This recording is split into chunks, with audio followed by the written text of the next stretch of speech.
Hello, welcome to another episode of George Gilbert's Melting Pot, where we are aiming to achieve 10,000 subscribers by the end of the year. So if you haven't already, please subscribe. It means a great deal to me. And I don't like asking people that because it's like, oh, pick me, pick me. But if you don't ask, you don't get. So there's me asking. So please give it to me.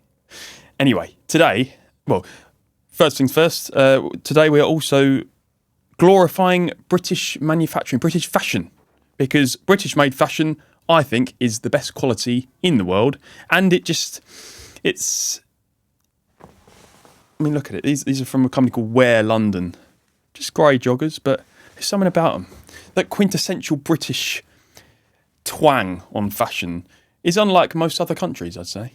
I think only British and German goods have that reputation of being supreme.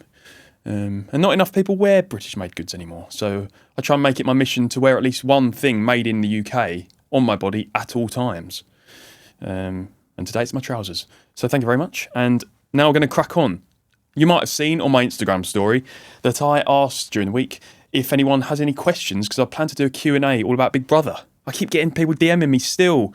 I appreciate all the DMs, all the nice ones anyway, not the nasty ones. But You're racist. You're a bigot. Someone needs to pull a Charlie Kirk on you. Get out of here. If you ain't got anything nice to say, don't say it at all, is my advice. So, I asked on my story, does anyone have any questions that I want to address on a Q&A all about Big Brother? Because, of course, it's ending this week on Friday. So I thought, let's get it done and dusted, clear this up once and for all. And I had loads and loads of people get in touch, had over 100 questions. I don't think I'm going to get a chance to answer them all. I've written down the bulk of them. Many of them are duplicates as well. I had about 10 who do you want to wins, or do you have any regrets? So I will answer them, but if it's not from you that I'm quoting, don't fret. I did read all of them, I think. So that's 2 hours of my life I'll never get back. But anyhow, without further ado, let's get stuck in. Question number 1. Who was the most woke in the house? By Joe Howard 114 on Instagram. Well, who is the most woke? There's stiff competition, that's fair to say. But the most woke, I think Big Brother itself. Because look at my story. I wasn't really offensive, in my opinion. I could have chosen more wise words, been a bit more mature with my tone, but I was just trying to make good telly. And Big Brother couldn't take it. The regime didn't like it, man. One thing, actually, I thought it'd be funny, because going into the house, we just come off the back of the whole Operation Raise the Colours, they called it, where people were going around hanging up Union flags on lampposts and roundabouts, things like that. And I don't know your opinion on the whole flag to-do as such. I think on roundabouts, personally, it does make roundabouts look a bit ugly, because I'm not a fan of graffiti, no matter what it looks like, even if it is nice. I quite like Banksy's work, but if I had to cancel all graffiti, I probably would, because it just makes places look a bit scummy, you know. Anyway, I quite liked the whole flag business, though, because it is trying to remind people that we should be proud to be British and that Britain is great, even though it doesn't appear so in recent times. So I was in favour of that, and I thought it'd be quite funny, apt, in with the times if I brought along an England flag. But I thought, I'm not going to, that's a bit overboard. I'm not going to bring an actual flag. But I do own a towel that's got the St George's Cross on, the England flag. So I thought, that'd be funny. I could hang that on my bed or something. Just a bit of personality. It shows a bit of character. So yeah, in the day before you enter the house, they go through all your clothes, making sure you've got no branded goods with logos on and whatnot. They saw my England towel and they confiscated it. This is England. Why are you confiscating an England flag towel? It's not a big deal, is it? But I thought, all right, it's water under the bridge. I'm not going to lose sleep over it. And then in the house, guess who was wearing an Italy top? Jenny. Jenny had this top with her that had the Italy flag and it just said Italia on it. Now, last time I checked, they said I couldn't bring flags in because it's a political symbol. So why is she allowed the Italy flag on a top, but I'm not allowed the England flag on a towel? You do the math, because I can't. It's mental, isn't it? So how is the England flag a political statement, but Italy or whatever other flag isn't? And Faye Shola had earrings that had a little rainbow on it. Now, I like rainbows. I think they're very, very pretty. But let's be honest, that's a political symbol as well, you could argue. Because it's the rainbow is now symbolising the LGBTQIA plus community. Like it or not. That's what it has come to mean now. So if Faye Shola's allowed rainbow earrings, we all know that she is wearing them because it represents the gay community, and Jenny's allowed an Italia shirt, all because she fancies it, why can't Muggins here have an England flag towel? Double standards. And that's my gripe. I don't like where there's one rule for me because maybe my political views are wrong by the status quo, but they turn a blind eye to the Italy flag and the rainbow earrings. Make that make sense. So Big Brother is the most woke. Joe, thanks for your question. Number 2. I'm not going to... 6 minutes in and I'm already... Oh, God. One question. Right. I want to be a bit more quickfire. Do you regret going on Big Brother? Ella White. Thank you, Ella. I don't regret it because I enjoyed it. It was a good experience. I met some good people and they all seemed to like me in there as well. But would I advise someone who's like me to go in, say, next year? No, I wouldn't, because it seems to have pigeonholed me into this political path, and now I feel like I've crossed the Rubicon of I can't return to anything creative or anything, entertainment related. Maybe it's like I'm now known for having certain views in certain conversations in there, and I can't move away from that now. People just, if you disagree with one of my views, I'm hated, I'm the villain, I'm Satan reincarnated. But now, if I did want to go back and do something creative, I can't. So I regret it in that sense. Like, I didn't think it would have as much of an impact as it has had. It's changed what I can and can't do with my life, really. So I wouldn't advise someone with political views like myself to go in the house. And that's a shame, because I nor anyone else should feel scared about going onto a show just because of certain opinions they have that aren't actually radical. Let's face it, if you want radical opinions, I can give you them if you bloody want. But I'm not radical. So, it's a sorry state of affairs. But I don't regret it. I don't regret anything in life because it makes you the person you are today. It's just a shame how the cookie has crumbled. Next one. Nothing to ask, just want to say me and my partner loved you for your realness. Little life in clips on Instagram. Thank you. Yeah, well, if you want reality, you'd go to a show like Big Brother. It's the best reality TV show in history in the UK, I'd say. And I was real, but I guess I was punished for being real. So thank you for your support. Thanks to everyone for their support. I really appreciate it. But you can't be real in this day and age. That's a tragedy. And what a shame that is. Did ITV bring you in the house as an actor to make it more entertaining, says Chelsea Doug. I know it looks like I was some sort of plant because I have some experience in the acting business. But no, I wasn't. I wasn't an actor. I think that probably helped me get onto the show because I had some stories to tell, and I've met lots of different famous people by being on set, whether that be as an extra or as an actor. Because I've done genuine acting gigs. I'm an actor. I'm like a real life actor, not an extra. I'm an actor. But ITV didn't bring me in. No, they didn't. And it's a shame because I did tell certain stories. Like many people have seen. I've worked with Ed Sheeran, for instance. I worked on Harry Potter just before the show, the reboot. I'm going to be on that. I've done everything from Game of Thrones to Star Wars, Downton Abbey, all sorts of different things. And I did share some great little stories, but I don't think any of them made the cut because I'd kind of had my fair share of the 45-minute programme when you take away adverts. So then they showed me in the political conversations because that's what makes good telly. But then when it come to the more interesting conversations that probably showed a different side to my character, I thought, scrap them. George has had his 3-minute period on this programme. Give it to some other housemate who was talking about shit or twerking and things like that. So they didn't bring me as an actor, but I do see that it looks like that could have been the case, especially because I was outspoken. But that's just how I am. And again, that's why I was picked, I think, because I make good telly. Sue me. Anyway, Moving on. Who do you now want to win? Gutted you didn't win, says Serena Harvey. Thank you very much, Serena. Very nice person. You've shared some reassuring DMs, very supportive, so thank you for that. Who do I now want to win? It's looking like Richard's going to win, and I wouldn't have a problem with that. I think Richard's a good guy, and he has good morals.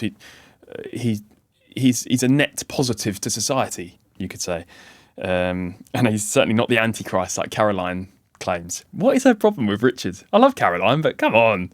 When I was in there, I was trying to bring them together. That they were separating so much, they'd turn on each other, and mostly from Caroline's perspective, because Caroline was always like, oh, he doesn't trust me, he doesn't like me. And I was saying, you're overthinking it. Just come and talk. And I was trying to get them to just live more passively. And then when I left, I think it got a bit, it amplified. The tensions really started to bubble away. So that was a shame to see. Because I think Caroline is from a world where it's very backstabby and everybody's turning on one another in the music business. She worked in the music game. So when she meets someone as kind-hearted and honest and sincere as Richard, she's trying to second guess him. Like, oh, I don't trust him. What's his game? He's not as green as he is cabbage looking type thing. So she doesn't. It just doesn't sit right with her because he's such a good Christian, just a moral guy.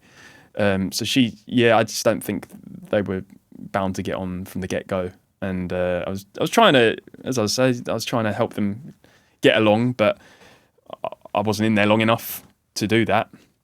So I'd quite like, I'm digressing, I'd quite like Richard to win. I think he'd do good. But Cameron Kay, I think it would be a good thing if he won because it would help shine a light on the issues going on in the farming community.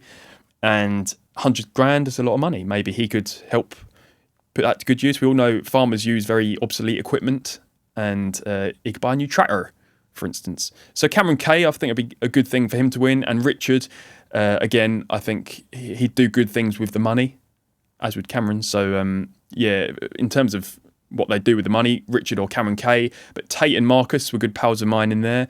They're always supporting me, come and chat to me. We had a laugh. So if those two won, good on them as well. So, but for the money, if I had to put a finger on it, Cameron Kay. Let's go with him. Where were you the day before entering the house as back singer? Where was I before entering the house? Well, a few days before going into the house, you go into hiding. You get put in a hotel room just so they've got you in the vicinity. They check your clothes, like I mentioned a minute ago. You do a little game for the late and live team. Like I remember I had to draw a self-portrait, and then the late and live team make jokes out of that. And so you're in a hotel in London, Hammersmith, I think it was. And you're just getting waited on hand and foot because you're not allowed to leave the hotel room whatsoever. You're not allowed to go and get a breath of fresh air. You're just in this room and you keep yourself to yourself. You've got a little chaperone as well, bringing you food and everything like that. In a hotel room is your answer. Are you invited to the reunion? Of course not. Tell me why, because I don't bloody know. But I tell you something, it's as though I've murdered someone or I was like, going around saying the N-word. Or it's mental how I've been treated. I think like I've been banned from going to the late and live final show because all the housemates get invited back on the final day. So I've been banned from that, and I believe there's a reunion, like an unofficial one, untelevised, of course, in some bar after. And I'm pretty sure I'm not going to that either. So it's a shame because I would have liked to just say a fond farewell since I didn't actually get to say goodbye to anyone in there. And I've only been since coming out, I've only been in touch with Ganny and Cameron B. They're the only two that I've DM'd a couple of the others, but haven't heard back. So it's like I've been alienated, and considering a lot of those people are the most tolerant people and they bang on about how inclusive we should make society, I haven't really felt that included in their thoughts, should we say, since coming off the show. So that's a shame that people show themselves through this lens of compassion and benevolence, when in reality they're just they care not for people who dare to disagree with them. But Ganny and Cameron B, they're good guys, and a few of the others, some of which are still in there. I'd certainly talk to them post-show. But no, unfortunately, I'm not going to any reunion. I've been ousted. I've been marginalised. But everything happens for a reason. There's nothing you can do. Hey-ho, life goes on. Seen some talk about phones in the house. Any weight to it, says Frankie of the future. No phones whatsoever. Nothing entertaining-wise at all in the house. You're literally in there and you've got to make your own entertainment because supposing everyone's sitting there on their phones scrolling away, it's not going to make good telly. You're not going to watch it, are you, Frankie, in the future? So, no phones at all. And but you know what? I didn't miss my phone once because that digital detox, they call it, is good for your brain. And when you're on your phone, it just stresses you out, really. Because you're either reading about stuff in the news, which is always depressing and it just makes you miserable, or you're trying to text friends back or sorting out work or replying to emails. It's all chores, but for some reason our brains love it and we're addicted to it. So when you're when you are literally prized away from your phone and there's nothing you can do to see your phone, I think it's quite healthy. And I'd encourage anyone to maybe go a day a week without using their phone if it's possible. But yeah, no phones in the house. Anyway, would you change anything if you was to do it again? Molly Catherine J. No, I wouldn't change anything because then that wouldn't be the most genuine version of George Gilbert. So I wouldn't want to change myself if my authentic version of myself is not enough or not acceptable by their standards, then the show wasn't for me. And they obviously, through all the lengthy interview process, they couldn't see the real side of me. They couldn't suss me out, maybe, because they wouldn't have had me in there if they'd known that I was so inquisitive as to ask certain questions. Ooh. So yeah, I wouldn't change anything. And it's a shame that I feel I would have had to change myself just to stay in the show. And it makes you think, of all the people that currently work on TV, are they their authentic selves, or are they altering certain elements of their personality to keep their jobs on telly? Because I think that's the case.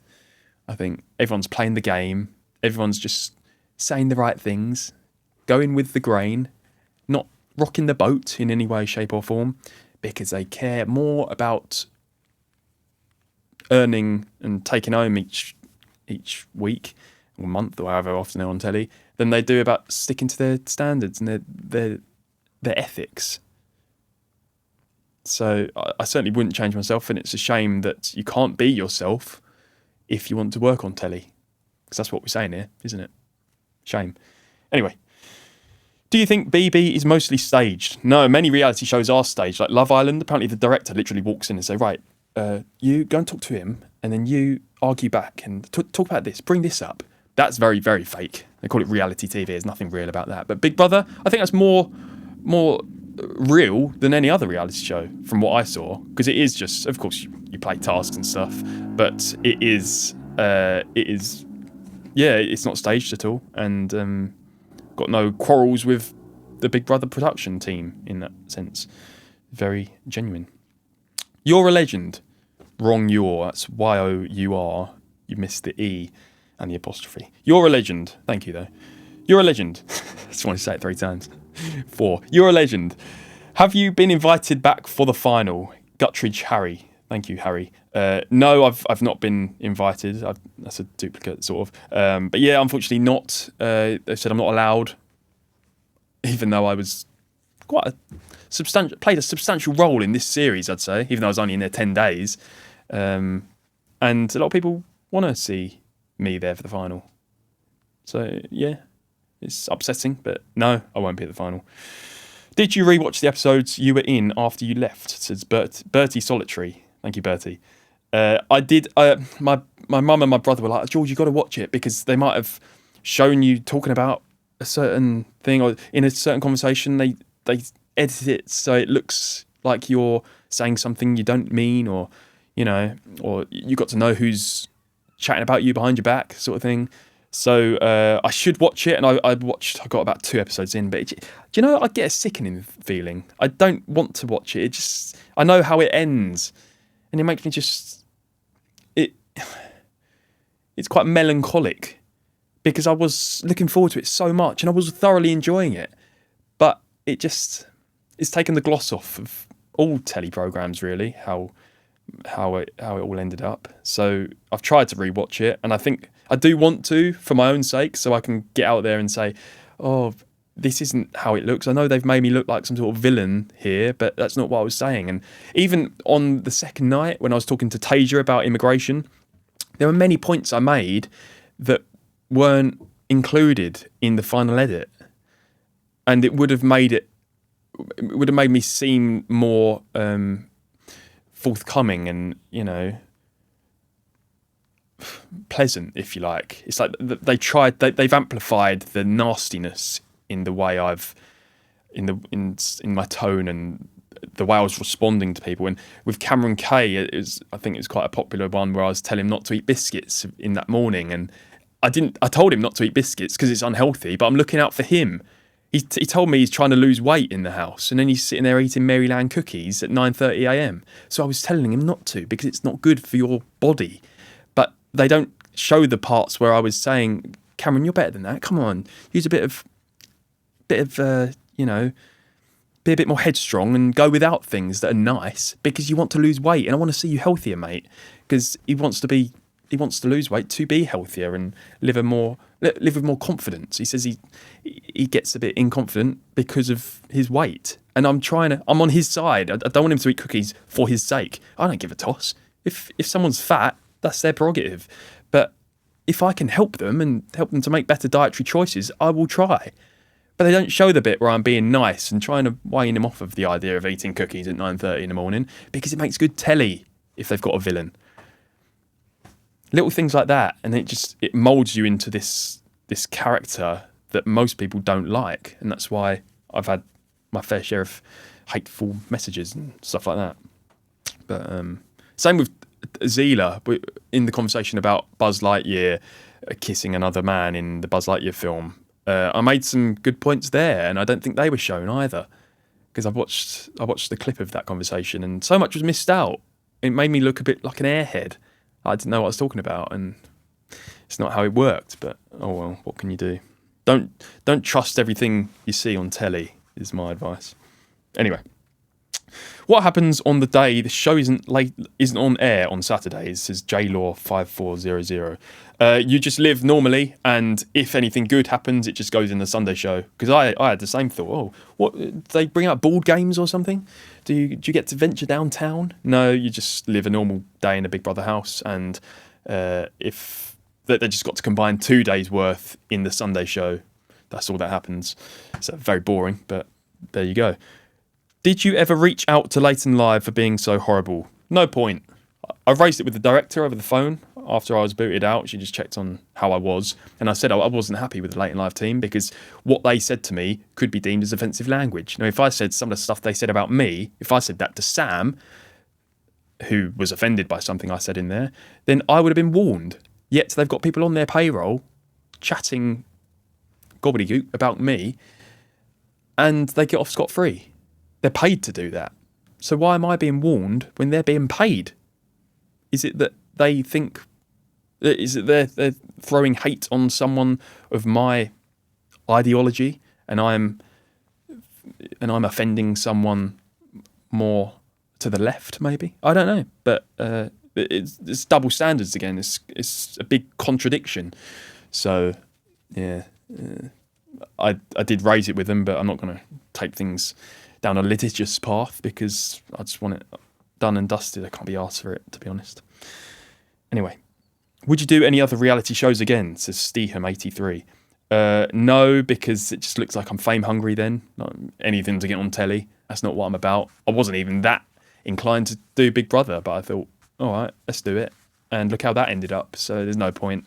I don't plan to. Maybe I will. Who knows? In 10 years' time, I might be a completely different person. But at the moment, no. Nothing soon, anyway. Not my bag. Why were they so hard on you when you were just stating the facts that need to be spoke? Lizzie Tench. You tell me. I was just speaking facts. I am a man who likes a bit of truth, should we say. The regime don't like it, man. That's the fact of the matter. There's a big Orwell quote I like, 1984. The further a society drifts away from the truth, the more it despises those who speak it. Next, why were you removed? Well, see my YouTube video. I did release a video explaining all the warnings, but it was just I crossed the line one too many times. Gina, thanks for your question. But yeah, I was wrongfully removed, if you ask me, but there you go. Are basic rations horrible? Ali Bobs. Basic rations are just normal food. It's just you get less of them. So, yeah, I suppose you don't get the luxuries like chocolate, maybe, or Maryland cookies. Oh, Cameron's in the mud. But no, you get, yeah, it's nice food. You still get pasta, rice, butter, bread, all the basics. It's just you don't get as much of them. That was the biggest trouble for me. Because, yeah, if you go to bed hungry, that I often did, because I was the only vegetarian in the house. So all the meat eaters would sort themselves out. And I was included, like Faye Shola, she was a good cook, and Tate as well, they're great cooks. And they always did, oh, George, do you want me to cook up? I think Faye Shola made me a casserole. It was separate. It was very nice of her, very nice dish as well. But no, it's just, for the sake of the house, I didn't want to eat all the stocks of all the eggs and everything. But then when you got the likes of Zila, Tate, Marcus, Cameron B, big muscly type people, they're like, oh no, I need the protein. Yeah, we all need the protein, but I go without, so I go into bed hungry, and then I find out everyone else is eating like gannets. Oh, Muggins here is going to bed hungry. So that was the worst thing about the economy budget for me. But oh well, I only had to put up with it 10 days. Then I got bored, so I got thrown out. Win-win situation. Does it feel like you are on a TV set, or is there a ceiling to give the impression of a real home, says Daryl 3K. No, it does feel like a genuine house, but when it's eviction night and all the lights dim and it's all tense in the house, where the lights are, there are little gaps around the lights where you can see the ceiling of the warehouse of the studio that it's actually in. And when you see that, it really puts it into perspective. It's like, oh God, yeah, this is just a studio set. Oh God. For the most part, it's a convincing house, but there are times where the facade breaks down and you remember that you're in a studio. No, they do a good job, actually. It's all flat pack. But yeah, they do a very good job. So hats off to the Big Brother team for that. Did Big Brother come to you, or did you audition and just get accepted? They didn't come to me. They sometimes go for certain influencers. I think TikTokers and stuff like that often get a little direct message, but even they have to go through the whole audition process like the rest of us. So yeah, it's just you send an application and tens of thousands apply. So to get offered a place is an honour. But yeah, it's just for me. I just applied. Yeah, nothing special there. How long before going in did you find out you were a housemate? Just over a month. There were certain people in there who found out like 2 weeks before. I think there was a dropout, maybe. I don't know. But yeah, for me, I think it was August the 27th. And it began on September the 28th, I think. So yeah, literally 1 month, 1 day. Not long, really, because then you got to, if you've got a job, which I did, you got to tell them, and it's not much notice. And yeah, so I would have appreciated a bit more time, but then you're just at risk of telling more and more people. So I see why they want to leave it as late as possible. But yeah, it's about a month generally. Do cleaners come in, or do you get cleaning stuff brought in? Looks like a dump on telly. Daniel Flicker. No, well, I mean, I was only in there 10 days, but while I was in there, day before, it might be in the morning of the eviction, you're given a Hoover, cleaning appliances, flannels and stuff like that. You're given them for about 2 hours. And in that time, you've got to clean the whole house, and that will be it for the week.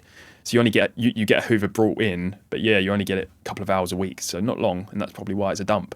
But obviously all the dishwashing, you do that at the sink, you do that whenever. Yeah, it can be a bit of a dump, because why should I clean up their mess? Why should I clean up his mess? No one does it. So it's one of them things. It's like communism. Why should I do it when it's part of the common stock? No, someone else can do that. Oh, political. Only a few more. Were they respectful and kind, or apologetic once you're removed, or rude and abrupt? Foxy John UK. Thanks, Foxy John. They were very respectful. The crew, I guess you mean. The housemates, I didn't get to say goodbye, so I don't know. They seemed okay. But yeah, the producers and the crew, they were gutted when I left. They said I was a really good, really quality housemate. So it's a shame that they had to throw me out, but they were advised by lawyers to do so, I guess, to protect the ITV brand and everything. So that's why. But yeah, they didn't want to get rid of me because I was making good telly. And they need people like me to spark debate, because it's those clips that I've come out to see, those are the ones that went viral most, because people want to see that. It's enjoyable to watch. So yeah, they were respectful, and they were all sympathetic towards me. Very sad day, and that's again why I don't really want to regurgitate those memories. It just makes me think, I want to forget that whole chapter. And it's a shame, because it should have been the best thing I did this decade, but actually, it's one of the worst. Did they cut bits of you just chatting normal to people in the edit? Tom Reddy. Thank you, Tom. Yes, they certainly did, as I touched on it a minute ago. So there's many conversations that I had that would have been really interesting. And if another housemate had been saying those things, it certainly would have made the final cut. Because it was me saying these stories of, maybe it was when I was an actor. I did a Eurovision advert with Nigella Lawson, like when I was talking about that with Cameron Kay, because he was very curious about that side of my life. I told many stories, and that none of them made the cut, as far as I'm aware. So they certainly cut bits that made me more human, more relatable, and that's what the shame. That's the whole. That's why it's upsetting, because they showed my political views and the debates I had because they make good telly. But once I've had that, if they keep just showing conversations that I'm in, it becomes the George show, and they can't have that because there's 16 housemates in there. So they certainly cut bits that probably would have done me a lot of good amongst people that I disagreed with. And that's why it's such a shame, because now people just see me as some Reform UK voting bigot racist so-and-so. Not true. Oh, you just can't win with some people, can you? Sod it. Right, I'll do one more. I'm blabbing on now. Earned a fan in me, George. My question to you is, do you have anything in the pipeline? Memes from outer space. Thank you. Always got time for my fans. Thank you. What's coming up, though? I want to do more of this sort of thing. As I say, the things that made me more personable and likeable often weren't shown in Big Brother, because then I would have had too much airtime. So I want to show that side of me, but it's tough because I feel like, have I crossed the Rubicon of being too political? Are people just seeing me as a political commentator now?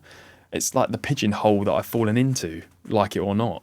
But before this, I just wanted to do rural Britain presenting, and maybe I'll go back into that in some time, but I'm just padding out the podcast content for now.